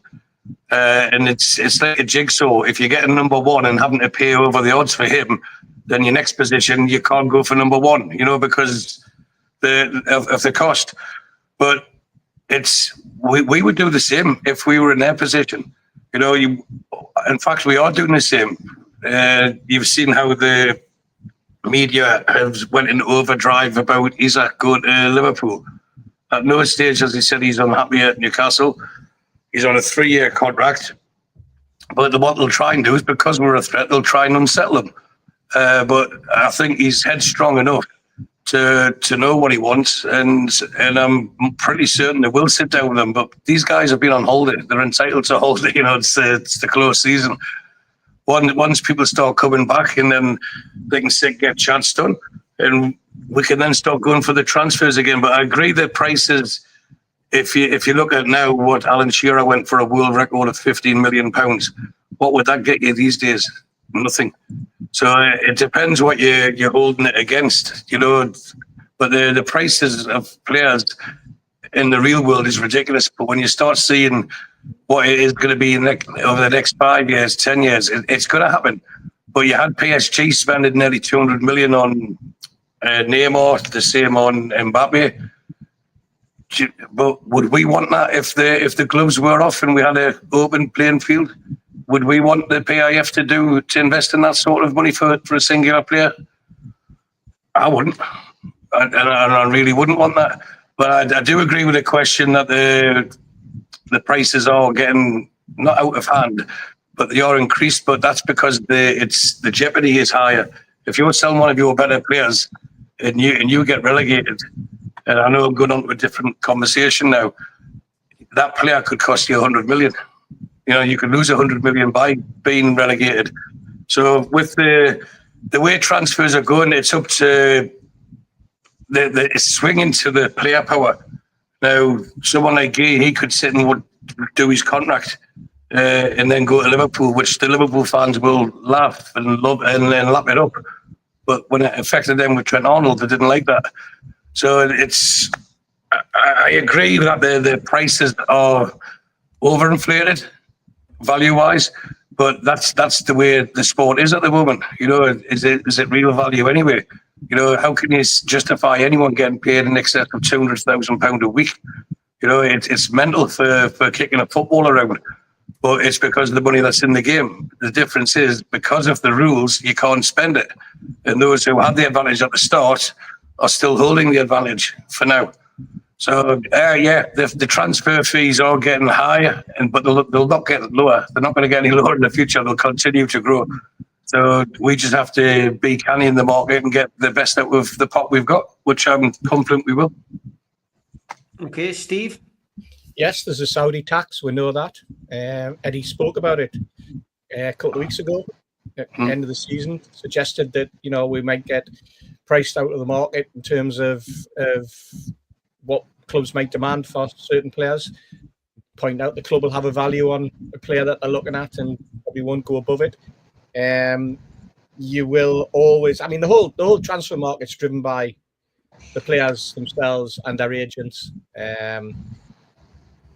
Somebody put up there, do you think what Keith is saying, that, you know, we might have to sell one of our star players? Every club sells a star player. You know, star players get sold. Liverpool just sold Trent. He was one of their star players. They managed to get £10 million out of him to walk away for nothing. But take the PSG one that Stewie just mentioned. Perhaps the Saudis are looking at PSG and what they did. Got rid of Neymar. They got rid of Messi. They got rid of Mbappe, and then went and won the Champions League. You know, prove that you don't get held to ransom by certain players. You don't get held to ransom by the market. You have a more sustainable, more sensible approach to your transfer activity. You look at the players that Manchester United are now burdened with, that they can't get rid of, that nobody will want to buy, or will try and go the other way and try and take those players for a song rather than a ridiculous cost. But let's not forget, these clubs are not buying these players using their own cash. They're running up more and more debt. There's more and more debt being run up. The clubs at the top are running up more and more debt, but because of the way that the PSR is structured, they are allowed to do that because they have such big commercial deals. So it's a false dichotomy. It's a false market that we're trying to enter. It's slanted against us at the moment, and it's being built on sand, and not Saudi sand, hopefully.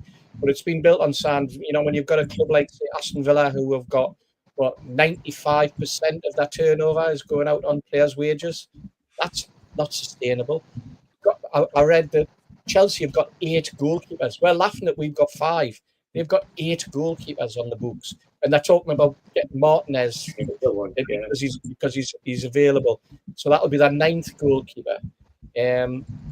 It's absolutely ridiculous. Chelsea are not buying. If they get Martinez, I'll be a surprise, or will be a surprise, because their market seems to be aimed at getting players under 23-year-old, and they seem to be getting players of that age, and they're sticking them on ridiculously long contracts that they almost guarantee those players that they'll pay up on, but paying them relatively low salaries in comparison to the salaries that other clubs are doing. Some people, I thought the whole Chelsea situation is yet to really sort for me to be able to absorb and understand. And I think there's probably an awful lot of people out there trying to do exactly the same and just can't understand what Chelsea are about at the moment. So the whole situation's a mess. Football's a mess financially. We know that, and so we've just got to be very, very careful. We just put our faith in the people who are running that particular aspect of our football club, and hope we're not getting our eyes taken out, and hope we're getting players that are coming in that Eddie wants, rather than what's happening with Maresca at Chelsea, who's just getting given players and told get on with it. I'd much rather be in the Newcastle situation with Eddie Howe deciding who he wants and who he can fit into his squad, than having Eddie with a squad that is so overburdened that he's got 30 players sitting there going, well, when am I going to play? And he's going to have to tell them, you're not, mate. I didn't want you. I never wanted you. He's had to do that with one player, hasn't he, with a goalkeeper? But that was a ridiculous PSR situation that's happened, and hopefully it'll be absorbed. And you talk about transfer fees. I mean, they've been talking for weeks and weeks that it was going to be 30 million for Trafford. After it was going to be 20 million. They're now saying we're in 25 million. None of them know. The only thing I know about the Trafford situation was what it was told by a very good friend in the media, who said that everything was done and dusted on that Trafford case 12 months ago. The lad was ready to come, but because we were forced to then take the Greek goalkeeper from Nottingham Forest under PSR, the whole thing was put back. And I suspect it was simply put back by a year. If they suddenly think that he's worth a little bit more, that's for negotiations behind the scenes. But that's what I was told. And let's see how that particular one pans out. And I think even £25 million for a goalkeeper these days is probably a snip. Mitch?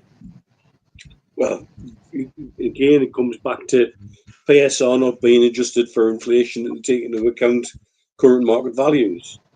And if it had been, I think things again would be quite different, but it just hasn't. So to sit with these numbers that are pulled out of the air effectively, and it doesn't make sense. And you're right, you've got clubs who can run debt up, who are able to service that debt, because that's the only measure of debt and PSRs. Can you service it? Yeah. And so if you've got historically massive commercial deals that you can play with and tweak, it becomes a little bit different. I think the overall situation with it is it will unravel eventually, because I think it cannot go on the way it is. It's quite patent that it can't in world football. But how that then comes out at the end, my only concern is that we will have to be involved in any major shift in European football simply by the weight of the individuals who own us. And we may not like that, and we may have to suck that up as part of the price on the ticket. But as it stands, we're watching certain clubs really get away with murder. And it's very frustrating to be unable to reach to them, to have this glass ceiling. We can see where we want to be and not be allowed to go past a certain point. And I think that's the essence of where our frustration lies across the board. As a result, I think this transfer window, we have to be exceptionally shrewd and clever. However, that's going to take time. And I think that's why we're not seeing that immediate movement that everybody would love to see. I would love to see it. But I really don't think it's going to happen quickly, because we have to be shrewd in that, in the transfer market, to maximise what we can do. And I would like to think, trying to put a positive spin on it, that that's what's happening in the background right now. Yeah. I know where the business is being done, and I am told by people who also know that things are very active at the moment. And that gives me hope and reassurance. But I don't get us wrong, for all I've had a go tonight, I understand why people are getting anxious. Yeah. I do get it. I just think we're being suckered into the position by certain sides of the media because they know they're going to get a response and they know what response they're going to get, and that serves a purpose. Okay, a couple of minutes for you to squeeze your opinion in, George, before we finish. Well, it's an easy one for me to get involved in. Simply, the big transfers I want to see are the ones I've said before. When Eddie and the player on the pitch hold no black and white scarf up, and I'm saying, Isaac who, Bruno who, and I don't even know who they are. And then, you know, within a couple of weeks, I realised we bought a diamond or a gold nugget. And not just anybody. We want somebody into our dressing room who fits our dressing room, not just a money grabber that's going to turn things upside down. And I think that's something that Eddie Howe will make sure of. So, bit patience, and we'll get what we want over the line. And as I said before, we're at the top, we're getting higher, and they'll all have to look over their shoulders. Good stuff. Positive note to finish on. Happy birthday as well to Ian B in the chat. 21 again, mate. Congratulations to you. Just time to finish off one of these.